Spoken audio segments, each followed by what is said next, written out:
আমরা দিঘি কি আর কতদিন সিঙ্গেল দেখব? जब तक है जान।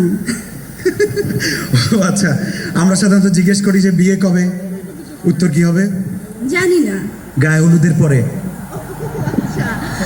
মিস্টেক, এটা ভুলে কমন পড়ে নাই। এখন যদি প্রশ্ন করি গায়ে হলুদ কবে? এনগেজমেন্টের পরে। বিয়ের আগে।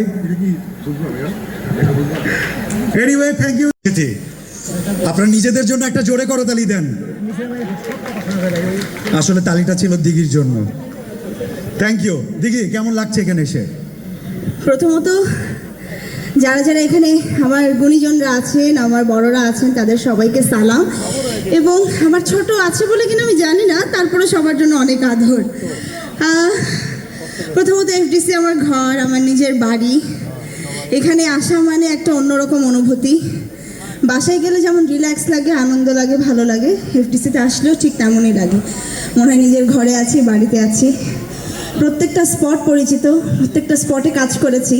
আজকে যখন দেখি তখন আসলে অনেক আগের স্মৃতি মনে পড়ে, এবং বেশি মনে পড়ে কারণ স্মৃতিগুলো মার সাথে বেশিরভাগই, তো খুব ভালো লাগে। এবং আজকে বিএফডি অ্যাওয়ার্ড, আমাদের বাংলাদেশ পরিচালক সমিতির এই অ্যাওয়ার্ডটা, তো মানে এই পরিচালক সমিতিতে কোন পরিচালক নেই, সব পরিচালকরা আছে এবং তাদের অনেকের সাথে আমি কাজ করেছি। এটা আমার অনেক বড় সৌভাগ্য। আর আজকে আমাকে তারা পারফর্মার হিসাবে চুজ করেছে অ্যাওয়ার্ডে, এটার জন্য আমি আরও অনেক কৃতজ্ঞ বোধ করছি এবং তাদেরকে আবারও ধন্যবাদ জানাই।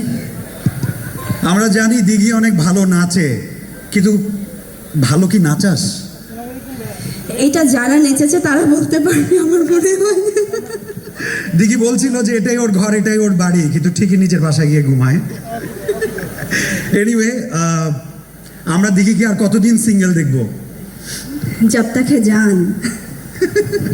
ও আচ্ছা, আমরা সাধারণত জিজ্ঞেস করি যে বিয়ে কবে, উত্তর কি হবে? জানি না। গায়ে হলুদের পরে। মিস্টেক, এটা ভুলে কমন পড়ে নাই। এখন যদি প্রশ্ন করি গায়ে হলুদ কবে? এনগেজমেন্টের পরে। বিয়ের আগে। এনিওয়ে, থ্যাংক ইউ দিঘি। দিঘির জন্য একটা জোরে করতালি হয়ে যাক।